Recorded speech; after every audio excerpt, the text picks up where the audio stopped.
Hey, how's it going? Ron from Widetrack here. Just wanted to talk about an idea I was thinking about today.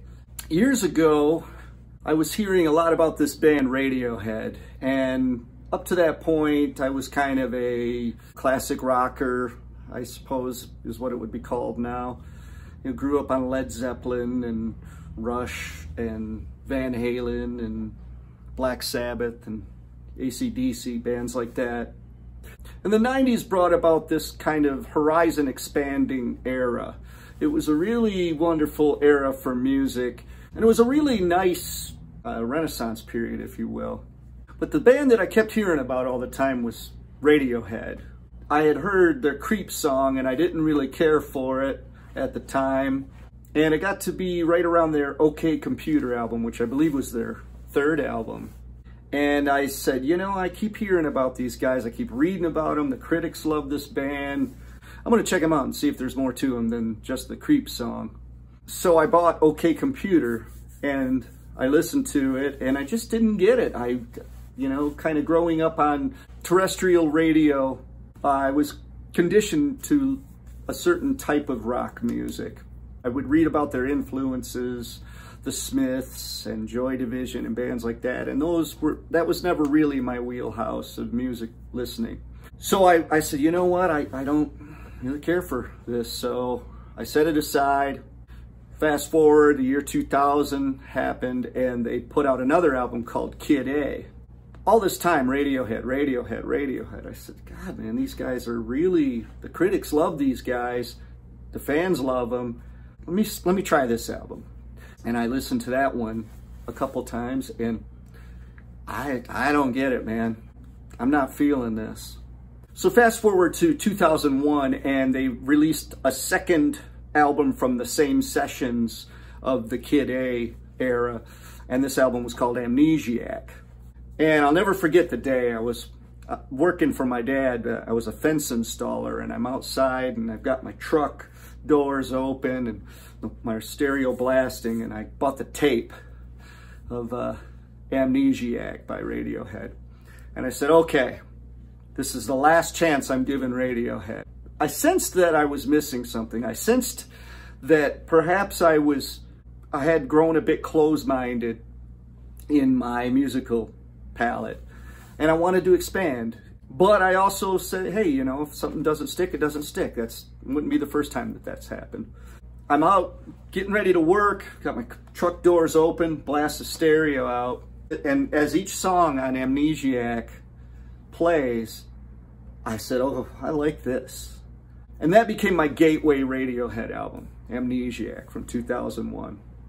And as I listened more and more to that, I started going back. And I went back to Kid A, and I started hearing it through a new auditory lens, so to speak.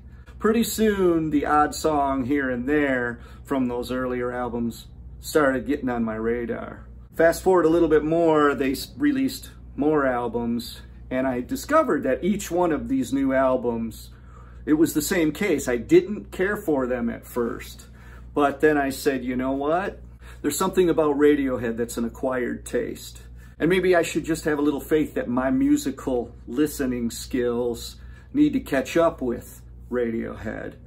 And sure enough, it happened again and again and again. So fast forward to 2007, they put out an album called In Rainbows. And like every other Radiohead album before it, this one was proclaimed as the greatest album of the decade. And I listened to it, and once again, I don't know about this one. Well, I can tell you now, that's one of my favorite albums ever. And the lesson continues. I've had other bands. The Mars Volta is another band, like when I first listened to them, what the hell is this? And I just didn't get it.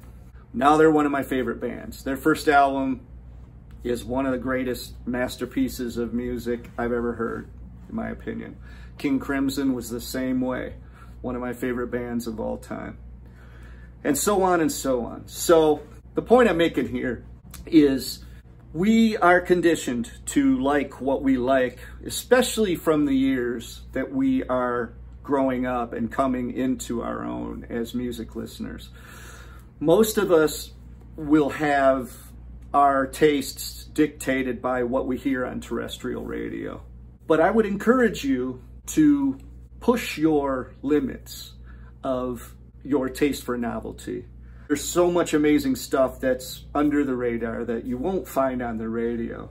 And of course, I know there's people who would consider my musical listening tastes to be quite pedestrian by comparison to how far they've pushed themselves. But the point I'm making is breaking out of our comfort zones of musical listening, it can transfer to other areas of our lives. You do this with movies, if you do this with a lot of things. And we realize that the world is bigger, and this little bit of what we've been exposed to is just one piece of a giant puzzle.